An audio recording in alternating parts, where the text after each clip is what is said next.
Well, I mean, I think it goes back to what you view the United States of America as. Do you view it as a shell company, a holding company for the vested interests of the globalist ruling class, where children need to be raised from day one, how they can become the best maximizers of profit and value for corporations that to their core hate this country? Or are they human beings, right, chosen and birthed and come into this world by the hand of God, who should be allowed to, I don't know, engage in sports, have a life outside of being an indentured servant, like so many of these HB1 or their spouses on the H4 visas, the lives that they live. Again, no shade to them. I'm sure you and I are enterprising people. We would be doing the same thing.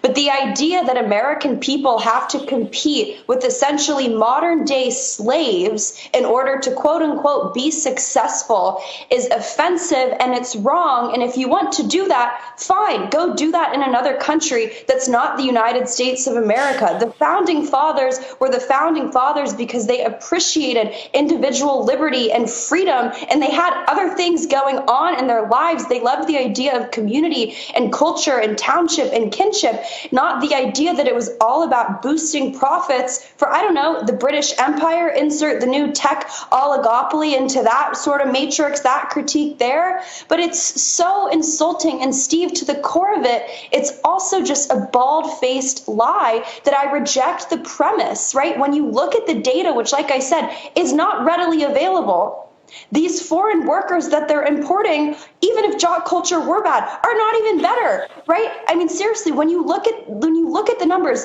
since before President Trump took office, Steve, 72% of STEM engineers that have been hired in Silicon Valley under the age of like 46 or 50 are foreign born.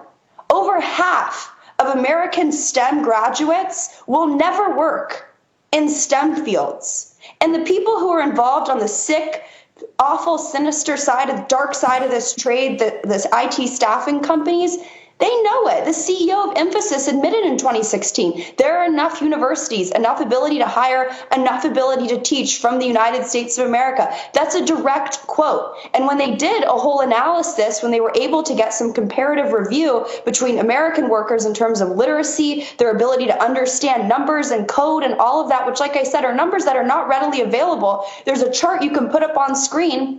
Domestic workers outpaced the foreign-born ones by every single measure, in some cases many times over. And by the way, Steve, when you look at who they're importing, 83% of the people that they're importing, for at least for the H-1B category, are all condemned to below the 50% mark of what the average American tech worker makes. So spare me the idea that we're importing the best and the brightest. And when you amortize it, when you look at it in terms of levels of skill, only 6% of the H-1Bs that they're importing fall under the quote unquote fully competent level per GAO analysis. So the idea that because I had sleepovers when I was a kid, therefore renders me eligible to be replaced by someone who doesn't speak English, doesn't know the code, and is probably lying and is part of a visa system that is used for human trafficking and child trafficking and labor abuses and horrific crimes that are a stain on this country,